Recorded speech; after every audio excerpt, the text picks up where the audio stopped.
everyone for being here. My name is Jorge Luis Hurtado. I'm one of trainers. I have filled in several different roles.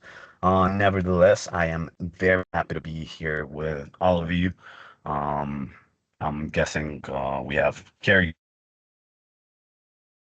but most importantly, caregivers. This presentation is meant for you. If you are a caregiver, this was meant for you, for your interest and for your patients.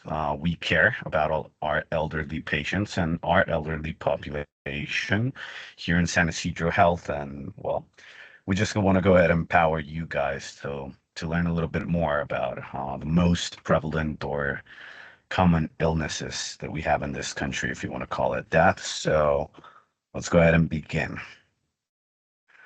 Diabetes, as an overview, it's defined as a group of diseases affecting blood sugar, or the fancy term, glucose.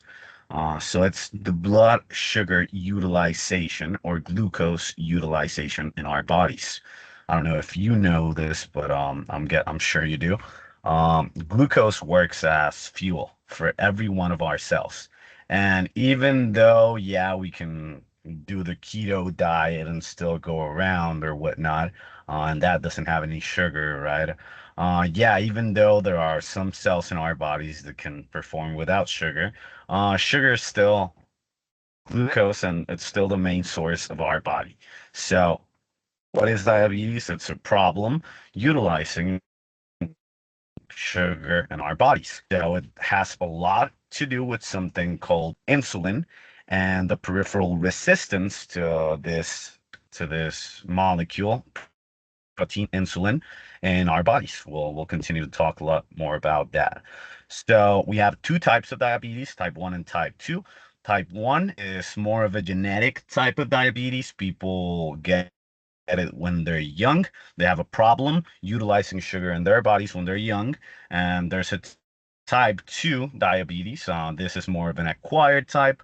It does carry some genetic predisposition. If my mom had diabetes, I can have diabetes, maybe. Yeah, I have a slighter um, chance of getting it, right? There are reversible kinds of diabetes. We have pre-diabetes.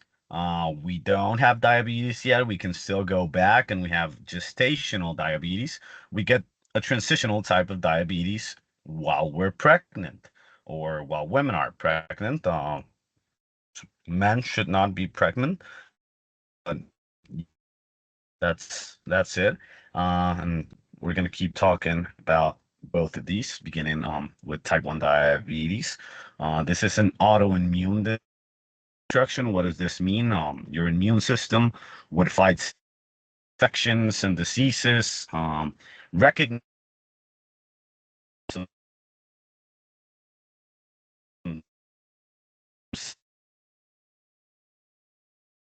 cells and produces insulin, and it destroyed. You have insulin. We depend of external insulin in order to utilize glucose or sugar in the way it should or has to, right? We'll talk a little bit more about how insulin works. So it's okay if we're a little bit confused about us talking about it right now. It varies on the percentage. It says here that 2 to 12% of adult cases may initially resemble type 2 diabetes, but most of these are usually presented in young patients. That's how we differentiate between the two. Now, the most common type of diabetes, type 2 diabetes, like it says right there, the most common, is estimated to affect approximately 530 million adults worldwide. I'm sure everybody in the audience knows somebody that has diabetes or has a patient that has diabetes. So it's that common. We all have it. 530 million worldwide. That's a really big percentage. Or if we would like to see it that way, one person in every 10 has type 2 diabetes in the ages of 20 to 79 years. So we want to know what it is, right? And we want to know maybe how to prevent it. We're not going to talk about the complications and how it presents, but we'll touch more on that later right now. So, what is this thing called insulin? Why do we have to take it when we have diabetes? Why do my patients depend on this little injection like 3 times a day or twice a day? So, insulin and glucose. Think of glucose as as fuel, like we were already talking about it.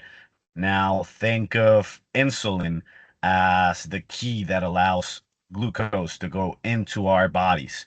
So every time we eat sugar or ingest sugar in any way, our pancreas should go bind to the sugar and allow it into our tissues, into our organs, into our brain, where it's very needed. Now, more about it. Where does glucose come from? It's derived from both dietary sources, or what we eat, or from the liver. Our liver stores glucose for later use. If we get lost in the desert and we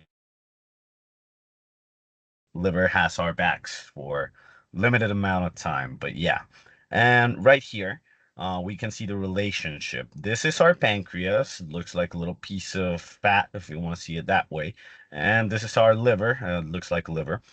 Um, our pancreas is responsible for producing two very important hormones in our body. Insulin, we already talked about.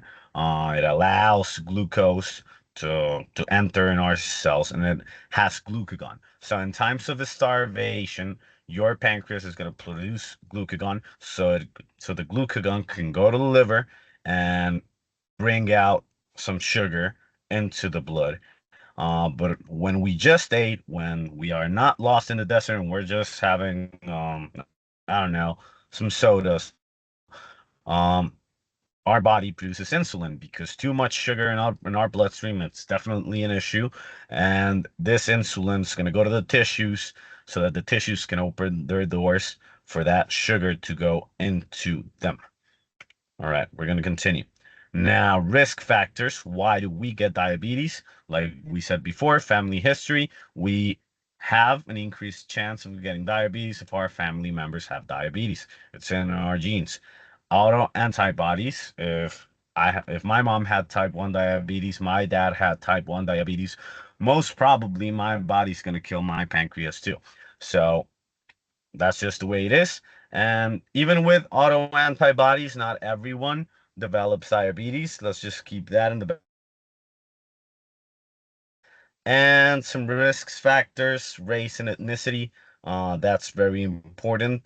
Black, Hispanic, and American Indian populations and some Asian individuals are at higher risk.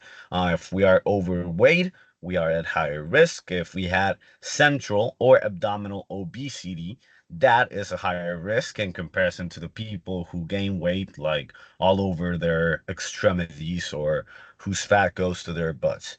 This is just an example. That's a good way to gain weight in comparison to just getting a big belly. Now, birth and childhood weight. If our kid is very, very high in weight when he is born, he is more prone to have diabetes. And lifestyle factors, like diet, lack of physical activity, smoking, drinking, and not sleeping enough. These are also very important factors. Now, other causes of high blood glucose, some illnesses or our bodies when they're during long periods of stress, they produce a bunch of hormones. It's obviously a good thing to have sugar readily available during times of stress. Maybe if we run into, I don't know, a tiger in the woods and he wants to eat us, well, we're gonna need sugar to get away from it. So our body's gonna release a bunch of sugar so you can escape and not run out of it. Like we said before, it's gonna come from our liver. Now, how does it present? Um, we might have diabetes if we're always tired. Our wounds are not healing. We are always thirsty. We get numbness or tingling in the extremities. Women have vaginal infections when they're diabetic. This is because some yeast thrive from this sugar and they proliferate under the special pH of women's vaginas. Blurry vision, this is a late complication, but yeah, we can lose our sight from diabetes. Frequent urination, always being hungry. For all my male listeners out there, sexual problems. So we want to check that sugar and systemic weight loss. It's obviously not a good thing. Now, how do we diagnose diabetes? How do I know I have diabetes? Well, if you have a fasting blood sugar of over 126 milligrams per deciliter, that is one diagnostic criteria. If we make a test, it's called the oral glucose tolerance test. We give you some sugar, and if your blood sugar after this test is over 200, um, you have diabetes, you have to take some medication. And if your hemoglobin A1C, this is a way to measure how much sugar is stuck in our red blood cells. If over 6.5% of our cells are stuck with sugar, we have diabetes. These are just so you can keep it in the back of your mind. You don't need to memorize them, but it's good knowledge. Now, we already talked about that. That's just a bunch of data. Now, obviously, type 1, type 2, there are different types of diabetes. One comes in younger population, type 1, type 2 diabetes comes later. Um, we do not have to touch on that. Now, complications of diabetes. This, I would stress this, I would recommend you guys to keep in the back of our minds, and it might make some sense if we have any caregivers in the audience and we're caring for older blind adults or people who have chronic kidney disease and they have to go to the dialysis. Um, how did you get blind? And was it the diabetes? How did it work? Well, yeah, it was diabetes. It might sound fun to have a lot of sugar readily available in our bodies, but not at all times. It's stuck in the blood vessel walls, and then your body tries to metabolize it, but we have no safe way of metabolizing this blood sugar, and it kind of creates inflammation. So it leads to cataracts, glaucoma, diabetic retinopathy, just getting blind. It increases your chances of developing a stroke and a cerebrovascular disease. This is no bueno. Cardiovascular disease, that's another big thing. Periodontal disease, we also lose our teeth from losing the blood vessels around our teeth. Peripheral vascular disease, this is just like a brain attack, but on our feet, like we lose our feet's abilities because they're stuck with sugar and a clot goes there. Foot damage, our nerves and our feet and our extremities get damaged from this excess sugar in our blood, and we stop getting the feeling of touching or the feeling of pain in our extremities. And over time, we can't even heal anymore. So that's really bad. Our ability to pee can also be compromised from this high blood sugar. We shouldn't be peeing that much sugar, and it obviously oxidizes and metabolizes in the wrong way in our kidneys. So yeah, these are the most common. Not to say that they're all of them. There's definitely more complications out there, but these we would love to. I would love for you guys to have them in the back of your minds. Now, prevention strategies. All right. Now I'm guessing nobody wants to have diabetes. Nobody wants to have a bad ending to this pretty story, right? So maintaining a healthy weight. How do we do this? Well, balanced diet, stay away from excess carbohydrates. We don't need them. Not as much as we thought we did in the past when they recommended that 80% of our diets should be carbohydrates, not anymore. Data out there is showing that that is not correct anymore. So a lot of protein, a lot of vegetables, and try to cut out sugars and carbohydrates, in addition to 150 minutes overall of physical activity in a week is more than enough to prevent diabetes and hypertension, amongst other very common diseases. So keep that number in the back of your minds. 150 minutes every 7 days. We can do it.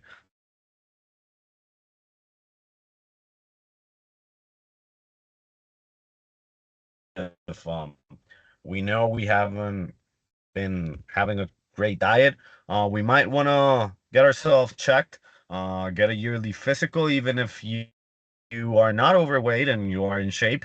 You might have type 1 diabetes. Who knows? Who knows? Go to your doctor. Get your yearly checkups. It's just right. And obviously, um, alcohol consumption, smoking, these are very big enemies when it comes to healthcare. Get rid of them. It's no bueno. Now, key takeaways from today: early diagnosis. A thorough evaluation facilitates early diagnosis and appropriate management of diabetes. The differentiation, I'm sorry, from type 1, type 2 diabetes, what they are. Type 1 autoimmune, we get it young. Type 2 diabetes, we get it because of our lifestyle factors and some degree of genetic predisposition, but these diseases, they're called multifactorial genetic type of diseases. A lot of things matter when getting these diseases. Most importantly, our lifestyle habits. Obviously, know that if you're pregnant and you have diabetes, this may be transient. And if you're pregnant and you don't want your kid to have diabetes, you better get a nutritionist, you better get yourself checked and have a healthy baby with a healthy weight or aim for that. That's going to take them a long way. Continuous education. If you guys want to learn more about this, reach out to us and Pace, our trainers, your trainers. We can go ahead and get more of these presentations. Let us know if you want to learn about any other topics, to learn more about diabetes, let us know. We'll reach out. We'll send you guys a lot of info and we'll help and train you as much as we can. Now, if you have any questions or concerns, feel free to please write them down in the chat box and I will be more than happy to go ahead and answer these questions and help out in any way we can.